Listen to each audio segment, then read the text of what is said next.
Can extreme or weird symptoms be neuroplastic or a mind-body concern?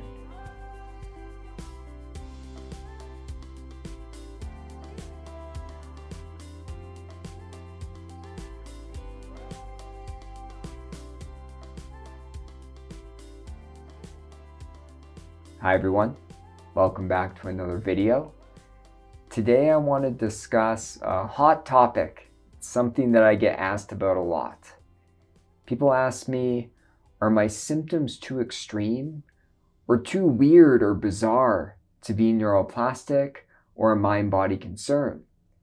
And I get the fear. It's really hard for us to understand that these really extreme symptoms, these really odd, bizarre symptoms could be the result of our brain and nervous system being stuck in a state of survival. We have this biological instinct to believe that pain or physical symptoms means that there's harm or damage or something wrong with our body taking place. But I'm here to tell you that really extreme symptoms and really bizarre symptoms can be neuroplastic. And I'll give you a story at the end of this video around one of the really extreme and odd symptoms I had while I was recovering. Now, in my experience, I've worked with a lot of people with really extreme pain, fatigue, dizziness, other physical sensations, and they turned out to be neuroplastic, and they were able to reduce or eliminate their symptoms using a mind-body approach. So they can be extreme, or they can be really bizarre. Both of these can take place. When we understand, how our brain and nervous system function, we have levels to our brain. We have what's called our neocortex. This is the thinking part of your brain. It makes cognition. It helps us give language. I'm using it right now as I'm talking with you. Underneath that, we have the limbic circuits. This is the emotional brain. This is often where the fight or flight response or stress response takes place. And then we have the primitive brain. Now the primitive brain, it doesn't speak in words. It doesn't understand language. It speaks through sensations. And then after the primitive brain leads down into our autonomic nervous system, which I talk a lot about on this channel. And something that takes place is when we face, stressors, even mild stressors, or we resist emotions, or we face trauma, childhood adversity, or we have maladaptive coping mechanisms like perfectionism or people-pleasing. What starts to take place is the limbic circuits in your brain, that fight or flight stress response, constantly becomes overactivated. It's constantly basically turned on. And then the primitive brain also can become overactive.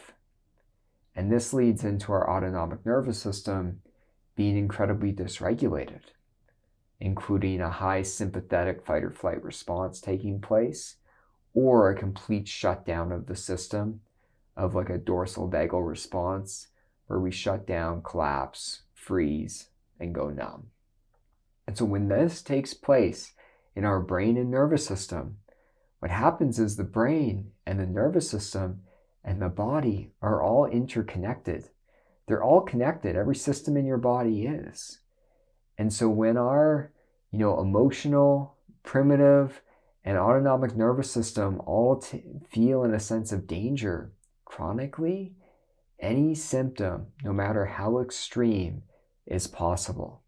It's possible that your body is not damaged, that your body doesn't have some type of rare disease. And what takes place is when we're in that survival mechanism in a prolonged way, we get these extreme symptoms taking place. Now, common neuroplastic symptoms that we see are things like neck and back pain. These are common because they're the most common type of chronic pain that exists. And I had these as well. And when I was healing, I had a really hard time believing that my back pain was neuroplastic or a mind-body issue. One of the reasons is my back pain was so extreme. And by extreme, I mean I could barely walk 5 minutes without it being a 9 or a 10. It was really intense. And so it was hard for me to believe, this is my brain and nervous system? Is this even possible? And it was. I healed from it. And so really extreme symptoms are possible when the primitive emotional parts of your brain are activated and your nervous system's dysregulated. This is basically how our brain and nervous system signal to us, there's something wrong. These extreme symptoms, these really bizarre symptoms, it's the way of our brain and nervous system giving us a meaningful message. It's a meaningful message that unfortunately we misinterpret as meaning the body's damaged in some way. And so extreme symptoms can be neuroplastic, but so can really bizarre symptoms. I've worked with so many people over the years, and I've heard so many bizarre symptoms that people have. And so really odd ones. And people ask, why is my brain and nervous system giving me this symptom? Why is it presenting this way? It's a hard question to answer. Why am I getting one symptom where another person gets another symptom?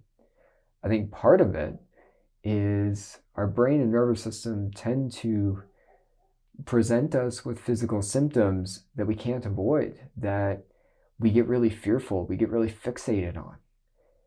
And it's trying to let us know, in a sense, with these meaningful messages, that there's danger. And so sometimes we get these really bizarre symptoms taking place. For myself, I've had some bizarre symptoms over the years, and I'll give you a story right now. After I healed from my chronic pain and symptoms, I was probably 3 years into recovery at this point, and they were no longer chronic. Like most of the time, I wasn't having chronic pain or symptoms, which is possible if you're new to this channel. And one thing that started to take place, and it started right around the time I was switching jobs. So all of a sudden I had this stressor, I was switching jobs, I was not over the top about it, but I definitely maybe wasn't as aware of how much it was affecting me. And so this is my bizarre symptom. When I would try to go to sleep at night, I would start to lay back on my pillow, and just as I was falling asleep, what would happen is I would get this electric shock feeling up my spine, into my heart, and it hurt so much that I would sit up like gasping for air. And it wasn't constant, but I mean the pain was like a 10 out of 10. Like I almost called an ambulance the first time it happened. And every night it would happen 2 or 3 times before I fell asleep. Didn't happen during the day, never during the day, but the next night it occurred again. And I knew enough about neuroplastic pain and symptoms where I was like, this probably is what's taking place. Maybe my brain and nervous system is giving me a meaningful message. But I wasn't completely sold, partly because I was really fearful. It was my heart. It felt really life-threatening every time that it took place. And so I made an appointment to go see my physician. And I got in probably like a week later. And it was happening every single night, 2 or 3 times. And I would dread it. I started to get a little bit fearful about it, worried that it was going to happen. And it was so painful that I had so much fear and frustration building up already. But I knew enough that I was starting to get into this pain-fear cycle around it. So I was pretty cautious. Went and saw my GP. And my physician asked me, he was like, well, do you exercise? And I was like, yeah, I exercise probably 5-6 days a week, pretty intensely. And he was like, do you have heart pain while you exercise? And I was like, no. And he was like, there's nothing wrong with your heart. Like, you're good to go. He was like, but I will, and he knows my history with neuroplastic symptoms. So we're pretty jokey. He wasn't being dismissive. We were just kind of joking around about how it might be another neuroplastic symptom. But he was like, to be safe, we'll send you to a cardiologist. And so at this point, I felt safe enough. I've been examined. Like I always tell people, if you have a new symptom that presents, a bizarre symptom, make sure you get checked. You're still responsible for your health. I don't think there's anything wrong with getting checked once or twice. Sometimes it can put your mind at ease. I know there's differing opinions on that, but that's my take. Just be safe for your health. But as I waited for the cardiologist, which luckily I got in right away, there was a cancellation, so I was only about a month out, I started to utilize some of this work. At night, I'd start to give myself messages of safety. I started to use somatic tracking consistently with the symptom. And one thing I noticed is as I did the somatic tracking and I let go of control at night, and I almost welcomed the pain to be there and practiced like, how calm can I respond when this takes place? What happened is it started to recur not every single night. It was maybe every second night, and maybe it would only happen once. So it started to reduce over, the first 3 or 4 weeks I was doing this. And the other thing I started to do was really to focus on the difficult emotions I was feeling. I really brought them to the forefront. I did a lot of somatic work with my difficult emotions to feel them, to feel the stress of me changing jobs, for me starting a new chapter of my life. Even though it was exciting, there was fear, there was sadness, there was lots of emotions I was feeling, and I really gave myself a lot of space to feel it, because it wasn't just that I needed to be calm with the symptom and brain retrain that. That's important, but I needed to process my emotions. The other thing I did was nervous system regulation. Throughout the day, I started to approach when I was in a fight, flight, freeze, or shutdown state, work towards actually feeling safe with the activation, being with it. That's really beneficial. Nervous system regulation is not about just being calm. It's being able to approach all the systems within your nervous system. And I started to do that very consistently, more so than I was. I was being a little bit lax on some of the work, I'll be honest. And I also did a lot of somatic practices, qigong, different things of this nature to really calm my system down as well. And with doing all that, by the time I went to see the cardiologist, it was probably only happening every 2 or 3 nights. This like electric shock pain in my heart feeling. And which is amazing, because one of the benefits for anyone out there who has a new symptom come up or a pain relapse or anything take place, start the work right away. I was still getting checked to be safe, but start the work right away. Because the longer the symptom goes on, the more the brain and nervous system learns it, the more it becomes familiar, the easier it is to just be, activated over and over and over again. The brain repeats what's familiar. So I got on it right away. I knew this. And went to see the cardiologist, did a bunch of tests, and they were like, you know what, there's absolutely nothing wrong with your heart. You're healthier than a lot of people we see. And after that appointment, never happened again. So I know that's not the case for everyone, but I thought it was funny looking back. After that appointment, it just never took place again. Like, it was just another message of safety. Sometimes hearing it from a doctor can be really helpful, especially when you're aware of a mind-body approach and how our brain and nervous system work with chronic symptoms.